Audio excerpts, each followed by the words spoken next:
বিশেষ কাম এটা লৈ ৰঙিয়াৰ পিনে আহিলোঁ। হঠাৎ মোৰ ডিঙিটো শুকাই যোৱা যেন লাগিল, পেটটো খামুচ মাৰি ধৰাৰ নিচিনা সাংঘাতিক গাটো বেয়া লাগিছিল। আৰু সেয়ে মই লগালগ মেডিচিন ল'বৰ কাৰণে দোকান এখনত নামি গ'লোঁ আৰু তেওঁলোকে মোৰ হাতত এটা মেডিচিন তুলি দি ক'লে এইটো খালে আপুনি ইনষ্টেণ্ট ৰিলিফ পাব।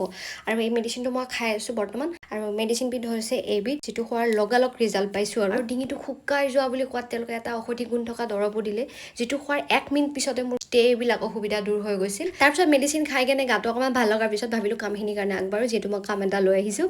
আৰু এতিয়া মই কামখিনি কৰি মিলি শেষ কৰি উঠি আৰু বজাৰ অকণমান লওঁ বুলি ওচৰতে থকা শ্বপিং মল এখনত সোমালোঁ।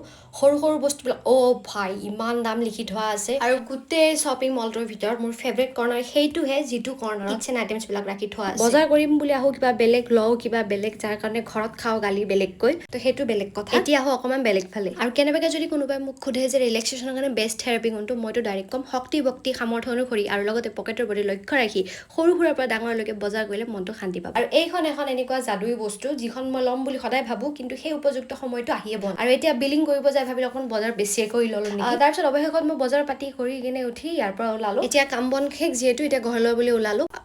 হঠাতে মনত পৰি গ'ল মোৰ চেণ্ডেল একযোৰো ল'বলগীয়া আছিলে নহয়। তাৰপিছত ভাবিলোঁ চেণ্ডেলযোৰ লৈ লওঁ। দোকানী এযোৰ পৰাই সেইযোৰ দেখুৱাই আছে, কিন্তু নাই কটা, পচন্দই হোৱা নাই। তাৰপিছত ভাবিলোঁ ইমানবিলাক দেখুৱাৰ পিছতো যদি পচন্দ হোৱা নাই, কাষ্টমাইজ কৰি বনাই ল'ব লাগিব।